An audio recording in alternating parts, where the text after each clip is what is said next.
up kind of early. Well, 7 o'clock. I have an 8:30 stand-up meeting that I have to attend to real quick downstairs. Well, it's more, not even a stand-up meeting now. It's kind of more a stay-at-home and sit-down meeting, but I have to do that. It's a morning touch base. Today I want to talk about the overview of learning songs from scratch if you don't have the tabs. I'm going to talk about some concepts, how I learned how to do it, what works for me. I'm also going to talk about the Zoom H1n that I just got recently, what I like about it, what I don't like about it, what frustrated me the other day when I was making a vlog. But for right now, let's go downstairs and get ready for my stand-up meeting.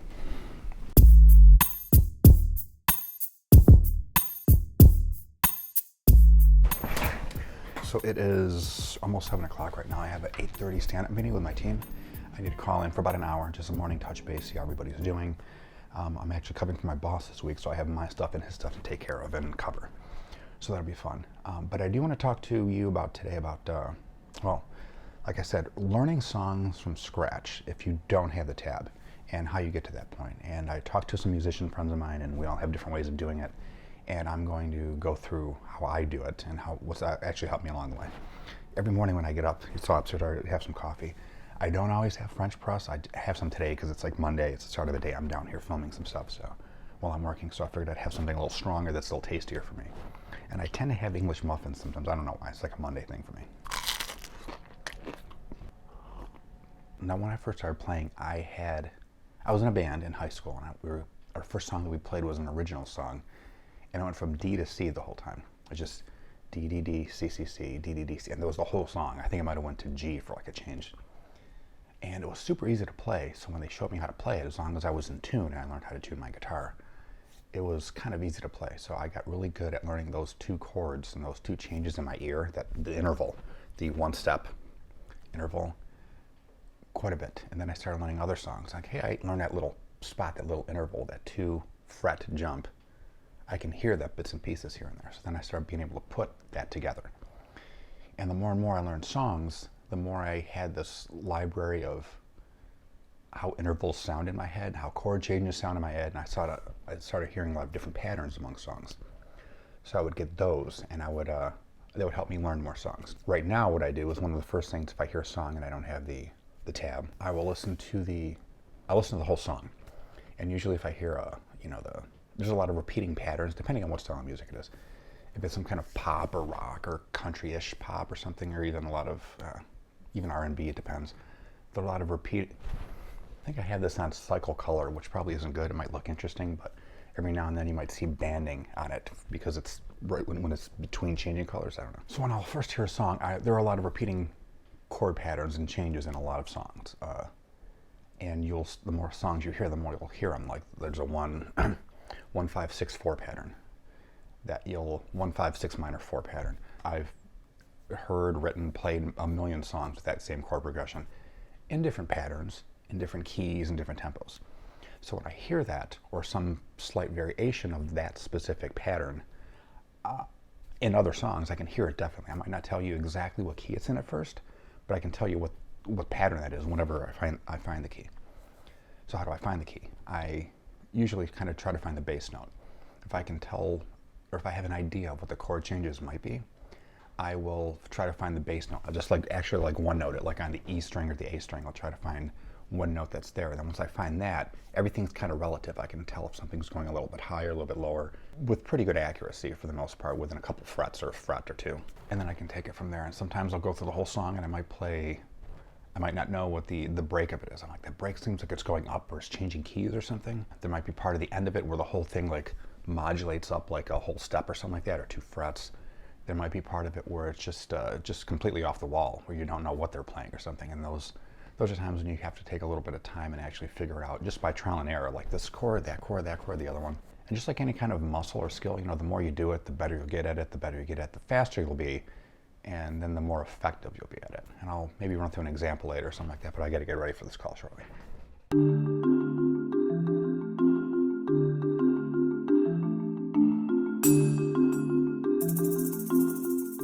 Before the meeting starts, I want to talk to you about a piece of gear that I got the other day that I was kind of excited about, but it's a little frustrating at the moment. Hold on. It's a recorder. It's pretty cool.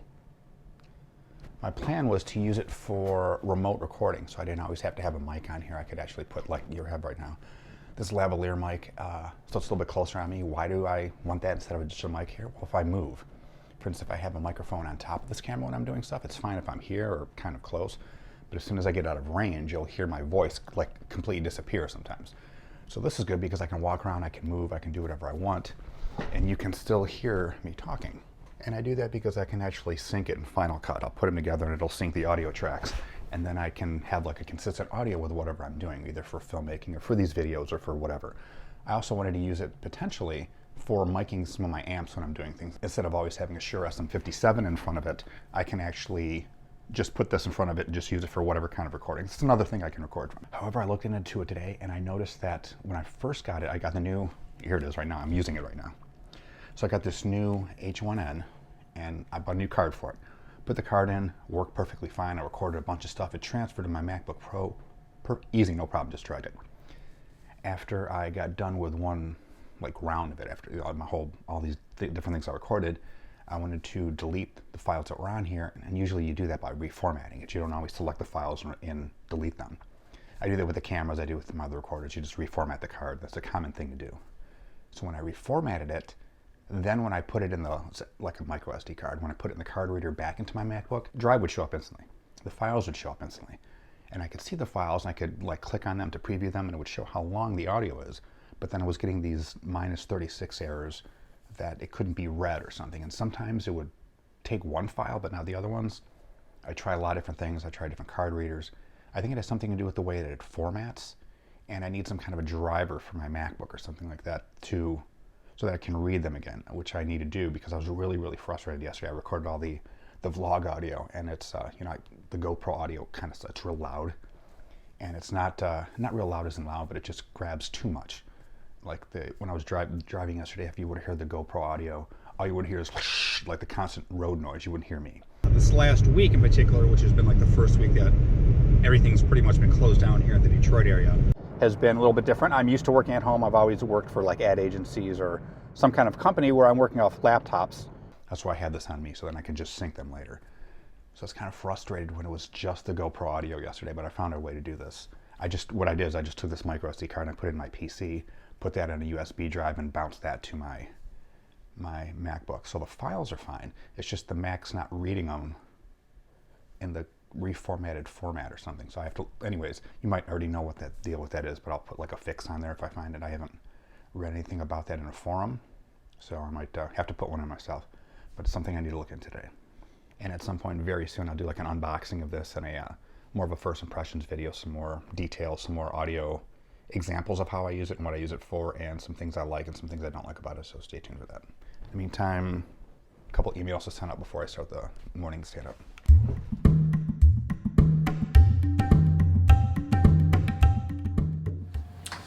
So it's about noon. I've had my breaks today. I got a lot of stuff done. I had a few different meetings I had to call in for, but I did want to tell you a little update with this H1n that I got from Zoom. I found a video about this on their site or on their YouTube channel, and I put a note in there that I was having problems with them. They got back with me real quick. Said, I'm sure it's an autoresponder, but it's pretty good the way they did it. They said either send an email or call this number. I called the number. I talked to a gentleman named Dennis. He sat with me for about a half hour online and helped me resolve the issues with this, and now I can actually record on this.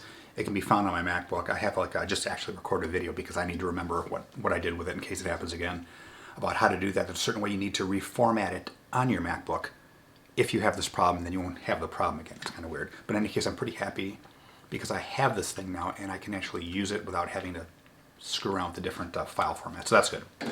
Anyways, getting back to learning songs by ear. Unless there's a certain band that you know about that has a different tuning, I would say probably the best thing to do is make sure you're in standard tuning.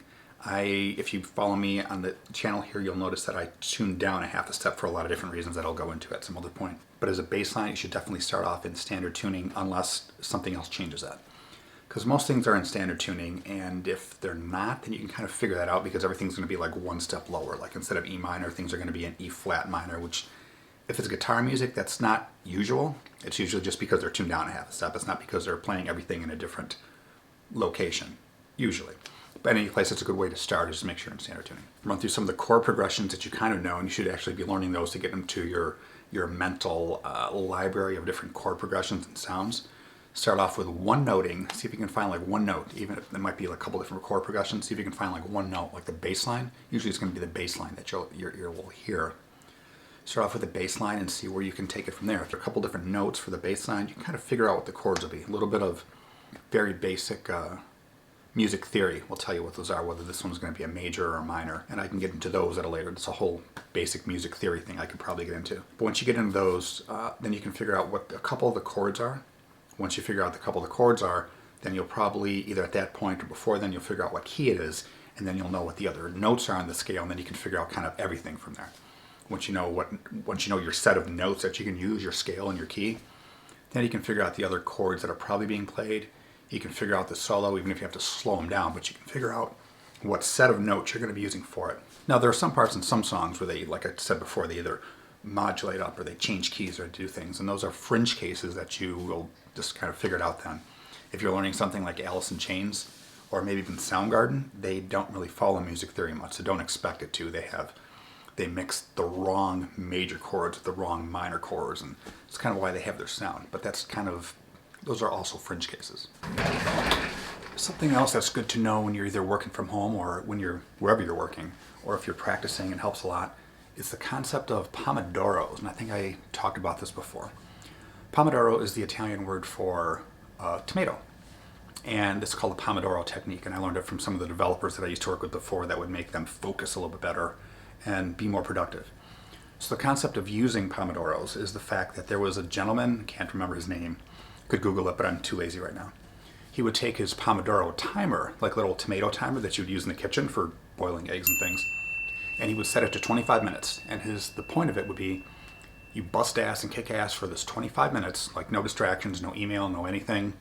And that's either at work, whether you're coding something, whether you're writing something. You could do that while you're playing guitar. Whether you're playing guitar, just, no distractions. No distractions, heads down, focus for 25 minutes. And then after that timer goes off, then you take a break. That's either, if you're at work, get up for a walk, take your guitar, like I'm here, so like that, I'll work. 25 minutes later, I got 5 minutes, I'm going to play my guitar for a little bit, either run through some scales or check Facebook or something. But the idea of that is that you end up having a lot of these 25-minute periods during the day where you're bursting and kicking ass instead of just trying to kick ass for 4 hours. And then after about an hour, you're kind of slowing down. After about 2 hours, you're at about 60% of your normal thing. Your head's not in, you don't really get anything done, and you're just getting bored. Or not bored, but you're just getting wore out. So if you take and only do these 25-minute Pomodoros, you can usually get like a bunch of those done during the day. And 25 minutes of good solid work is quite often better than an hour and a half of kind of half-assed work that you're not really into. So, and that works for coding, something creative, artwork, writing, quite a bit of things actually. But it's a pretty good technique that I've used for a long time. Now there are apps, like I have an Apple Watch that I'll talk about at some point. There are apps you can use that'll have like a Pomodoro timer. It'll cycle between 5-minute beeps and 25-minute beeps. There's something called a Marinara timer plugin for Chrome. I use Chrome as a browser, and that's on there, so it'll actually beep or show me in the corner. I have something similar that I have on my MacBook. It sits in the bar, and I can turn it on and off, so I can actually burst in these 25-minute things. And anyways, just a kind of a concept in case you want to know how to be more productive, either with your guitar playing or your work at home time. So, little tip for me.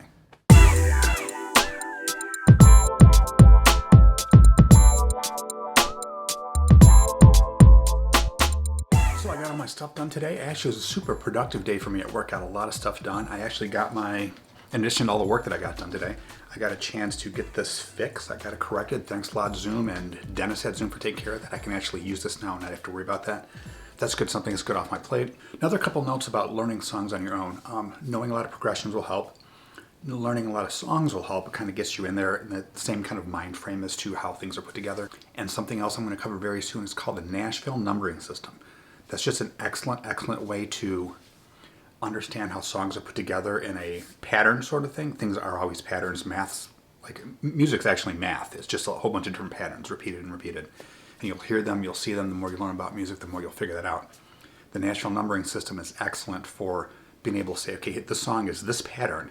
The key doesn't really matter at that point. The key is just to sync it or to raise or lower it for a singers or something like that. But it's the same song. It's just in a different key. But the pattern stays the same. That Nashville numbering system is excellent for that pattern. check out a video, read about it real quick. It's super, super easy. I can do a video on it myself in the future because I use it a lot. So that's definitely going to help with thinking about the way that music's structured with that numbering system thing. A note that my friend Tony from Six String Corner, and he's got another great site, it's got a lot of good information, that he had on the last video that I talked about learning songs. He mentioned that one of the things he used to do, I think he might still do it, I used to do it too, but I forgot until he mentioned it, is he had to listen to the songs, put a radio station on, listen to the songs, and he'd try to figure out the entire song or as much of the song he could before the song finished. And that's one, is it it's not only fun to do, but you actually bump up your song learning capabilities. The more you start doing that, you'll hear patterns, you'll hear repetitive chords, you'll hear different things, and you get quick with hearing something and being able to figure it out real quick. So that's definitely a fun thing to do. That's about it for me for today. I'm going to sign off right now. It's 7 o'clock. I had a good long day. I'm going to chill out. I'm going to do nothing except watch TV for a little bit. My wife's watching, she got off early today. She's watching the new Invisible Man 2020. Never heard of it. I didn't know there was a new one, although there's been many of them over the course of the years. So I'm going to go upstairs and take a look at that, and probably chill out for a while, maybe have a beer or something, and maybe come back down here and practice before I go to bed tonight. In any case, that's my vlog and my work at home thing and some notes about learning songs on your own. I will be back tomorrow with maybe some more vlog stuff. I'll probably have a video coming up soon on that fix for this, because I got to post that and help Zoom out with that, so I'll post something for them. And have some more guitar stuff. I'm going to be doing a little more on probably the natural numbering system and more practicing at home stuff. And a lot of the gear that I have that I still need to record and do some cool stuff on. I got a looper, and I was going to do some looping stuff. I started on it last Friday, but I'm going to do some of that this weekend. So I have a lot of stuff for you. So let me know what you thought, and I will talk to you guys soon in the next video. Bye.